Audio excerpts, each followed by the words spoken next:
It's not a game, it's a rich thing.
Tons quentes, como dourados, acobreados, marrons e principalmente os tons vermelhos, acompanham aí as preferências do rolê dos colecionadores de plantas, principalmente quando combinados em contraste aí com os verdes mais escuros, quase que pretos. E a gente vem notado e aprendido sobre isso a partir dos Anthuriums híbridos. Eles têm revelado aí muitas variações com e sem nervuras, brincando de diversas formas com estas tonalidades. E os colecionadores do mundo inteiro, principalmente estadunidenses, europeus, produtores da Indonésia, do extremo leste da Ásia, vem apresentado aí grandes variedades, incríveis variedades. E como é que anda o Brasil nesta jornada dos Anthuriums híbridos? Começamos, né? A gente já vê por aí a venda de plântulas, seedlings, pequenas mudas de Anthuriums híbridos. A gente sabe que a partir dos quintais das vovós, um termo genérico aí, a gente tem pincelado, indo com lupa e encontrando aí variações muito incríveis, como por exemplo o Anthurium olive. É outra variedade em relação ao X sanguineum, e o principal fator atual que me faz crer isso é aquela constatação que a gente viu por aí, que o Anthurium X sanguineum, as inflorescências não atraem as euglossa, as abelhinhas verdes, confundidas aí com moscas varejeiras. Contudo, o Anthurium olive, ele atrai as abelhas euglossas. Então aquele fluido da fase de pré-antese masculina tem lá composição diferente, tá certo? Quem será esse cara? A priori, uma variação aí, talvez uma SP, talvez um híbrido.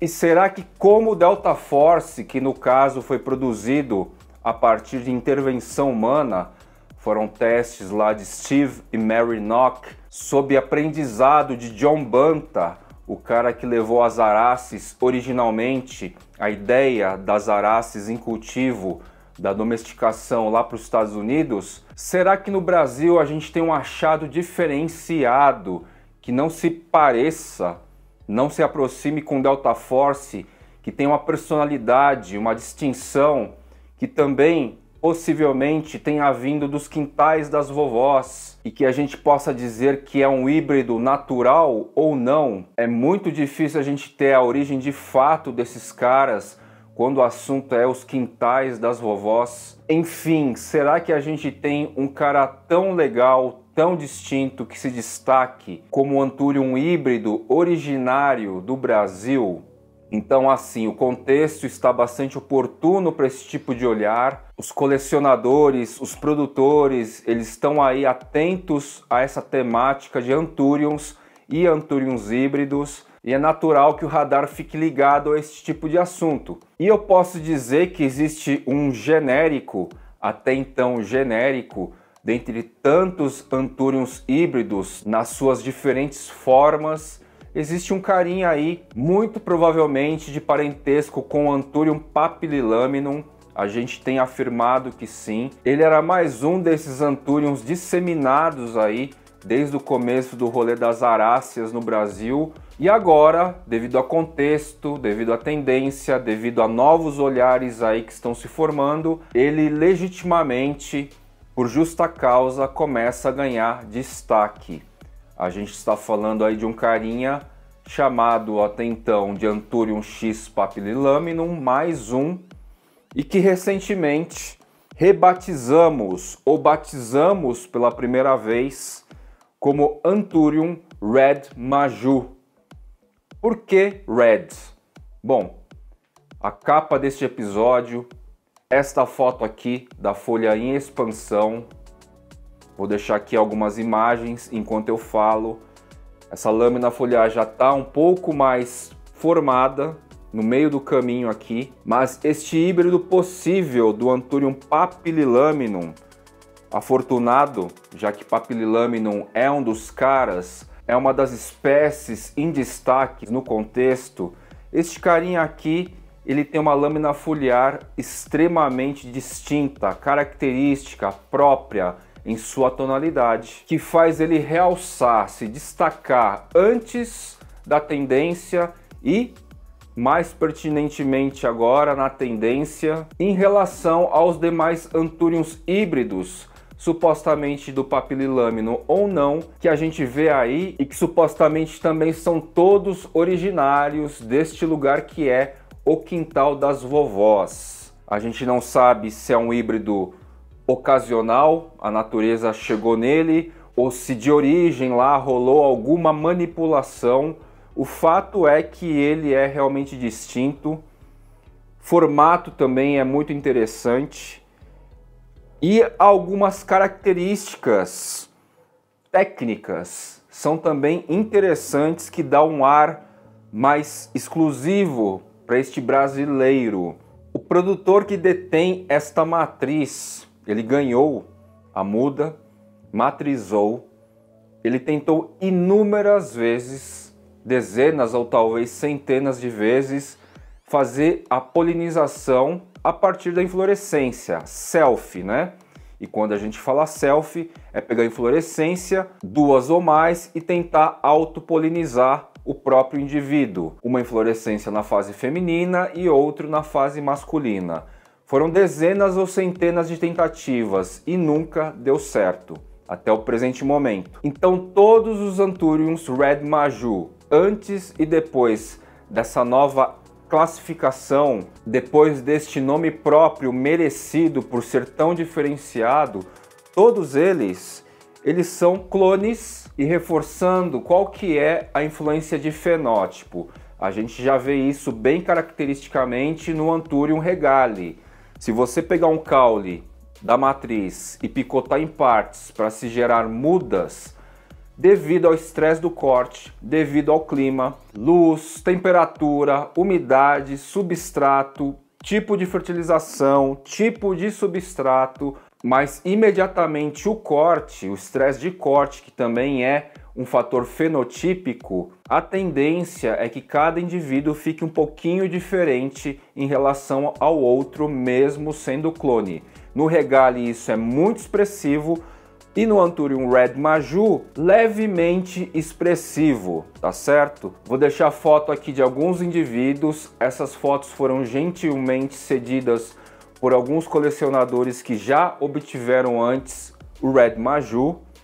A gente vai notar aí algumas pequenas diferenciações e no próprio episódio que a gente dá uma pré-estreia, um leve spoiler, a Carol e eu, sobre essa planta, a gente conversa lá um trecho do vídeo sobre algumas diferenças da face abaxial deste meu indivíduo. Ele mantém um tom avermelhado e as nervuras também avermelhadas por mais tempo em relação aos outros indivíduos que a gente estava aqui na ocasião. E assim, meio quem escolheu deixar este indivíduo para mim foi a Carol. A gente não notou esse verso e durante a gravação do episódio a gente percebeu essa variabilidade a partir de influência de fenótipo, tá?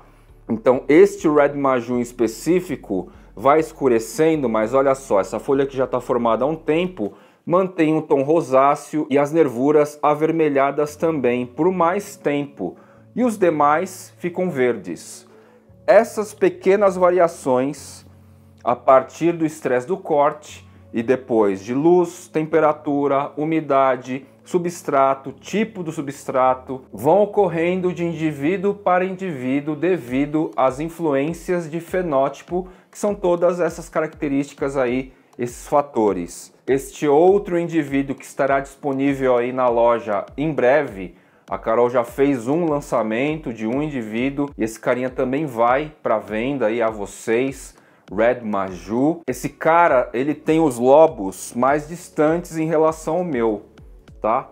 Os lobos são mais baixos e os sinos aqui é mais aberto. Então ele fica com uma carinha um pouco mais triangular em relação ao meu. Essas influências fenotípicas, ou melhor, não as influências, mas o resultado de forma dessas influências pode ser a mais variada possível. Quanto tempo que vai persistir essa característica de face abaxial rosada com nervuras também avermelhadas? Não se sabe. Uma tendência com algum percentual de possibilidade aí é que todos esses clones do Anthurium Red Maju que já existem por aí, que não são tantos assim, e ok, não são tantos é um pouco relativo. Tem quantos indivíduos desse? 30 espalhados em coleções? 40? Isso é relativamente pouco, né? Se a gente for pensar. Então esses poucos Anthurium Red Maju que já se estabelecem aí em estufas, nas sacadas, nas varandas, nos quintais dos colecionadores, depois de um certo tamanho aí a tendência é ir se assemelhando à matriz original ou não, porque a influência fenotípica ambiental de cada lugar que estão esses vasos ou plantados no chão, isso aí é muito específico de local para local.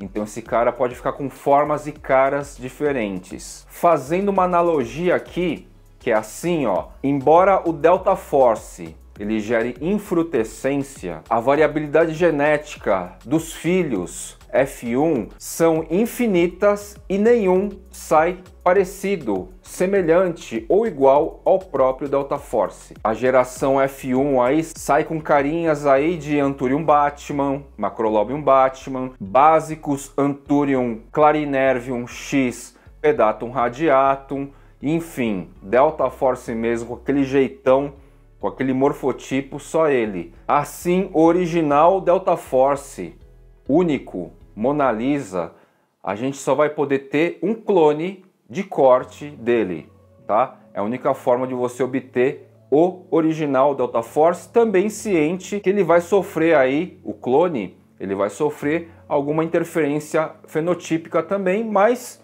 é original geneticamente falando. No caso do Anthurium Maju, todos os indivíduos são clones da matriz e historicamente, a história é importante, historicamente eles têm essa equivalência. A gente só consegue ter um Red Maju a partir de corte, porque no caso dele, para se somar, ele não gerou até hoje frutos. Mas Fly, o quanto imparcial você está sendo nessas colocações, nessas comparações, e não tem nenhum viés aí por você ter uma parceria ou amizade com a Maju? A constatação desses pontos acaba sendo simples aí. Vocês que estão no rolê há bastante tempo e têm uma visão, garimpam, procuram por Anthuriums híbridos brasileiros, vindos aí dos quintais das vovós. Quais são os Anthuriums que realmente se destacam como o Anthurium Red Maju? Vocês vão poder dizer melhor do que eu, ou tanto quanto eu, na verdade. Muitos de nós, colecionadores, estamos garimpando, olhando fotos, referências, sites, contas de Instagram, e aí a gente vai ter uma variedade infinita, com camadas diversas de Crystallinum e Magnificum, algo muito típico, algo muito cultural e algo muito apropriado aí dos quintais das vovós, tá certo? Então, isso é só também uma proporção estatística de que tudo isso que a gente tem aí, que são belos, não estou negando, mas que se destaca, que ressalta, se distingue, são poucos aí. 1, 2, daqui a pouco um terceiro. Atributos dessa variedade híbrida, Anthurium Red Maju. Ela carrega em si esse histórico de não desenvolver frutos. Tudo que a gente tem de Red Maju nas coleções são clones. A partir dos cortes e de outras influências de ambiente, a gente pode encontrar variação de indivíduo para indivíduo. Na subjetividade sobre estéticas das plantas de coleção, ela é notoriamente bonita. De 10 colecionadores, 9 vão achar bonita, principalmente a observação da lâmina foliar em desenvolvimento. Pelo menos uns 10 indonésios compartilharam em stories o meu post inicial sobre esse carinha aqui. E isso significa, né? E é uma planta que não é o esquisito, estranho e quase feio. É uma planta bonita e que vai agradar os olhos dos colecionadores mais envolvidos e um senso comum também, mais ou menos como a Monstera Deliciosa Variegata, mais ou menos como o Anthurium clarinervium, o Anthurium crystallinum, o Magnificum, os infinitos híbridos que envolvem, mais até que o Anthurium papillilaminum. A estética, a apresentação de nervuras atrai um senso mais comum, diferente de uma folha chapada e inteiramente escura. E outro importante atrativo dessa espécie é que é uma planta de fácil cultivo. Ela precisa aí de uma umidade alta, mas ela desenvolve muito bem, ela desenvolve relativamente rápido, não é chata em seu crescimento. E assim, todos os perfis de colecionadores, os que estão começando hoje, os que já colecionam há bastante tempo, eles conseguem cultivar. Todos nós conseguimos cultivar com boa facilidade, com boa tranquilidade, assim. E o mais interessante, no meu ponto de vista, é um híbrido brasileiro e que está equiparável aos principais híbridos estadunidenses. Tem características próprias, principalmente quando a gente observar a lâmina foliar em desenvolvimento. E para minha sorte aqui, o meu indivíduo tem características fenotípicas, por enquanto, distintas. Tom rosado na face abaxial, no verso da folha, e as nervuras se mantêm avermelhadas. Isso é bem legal, foi sem querer, foi sorte, e é isso aí. Anthurium Red Maju, originário dos quintais das vovós. O produtor ganhou uma muda, matrizou e assim a gente tem esse carinha aí espalhado. A Carol desde o princípio e mais um lojista, se eu não me engano, foram os caras que se atentaram a essa diferenciação. O olhar é bastante importante aí na hora que a gente está garimpando variedades, tá certo? E no contexto, obviamente, que este cara é um dos caras que sobem, se destacam. E eu, Fly, considero que sim, sem sombra de dúvidas. E por isso valeu um episódio do Meu Sonho Essa Planta. E até onde eu sei, sim, ela entra na fase feminina e masculina, mas a infrutescência não finaliza, aborta antes, tá? Então, neste sentido, tentar pegar o pólen e a partir dele utilizar para criar outros híbridos é bem provável que role. Não afirmo 100% ainda, mas está aí o desafio para quem está entrando nessa brincadeira de criação de híbridos diferenciados no Brasil. Vamos, né? Criar mais Red Majus aí, equivalentes, num patamar mais elevado e mostrar que a gente também é criativo nessas produções, tá legal? Vou ficando por aqui em mais um episódio do Meu Sonho Essa Planta com Anthurium Red Maju. Tchau!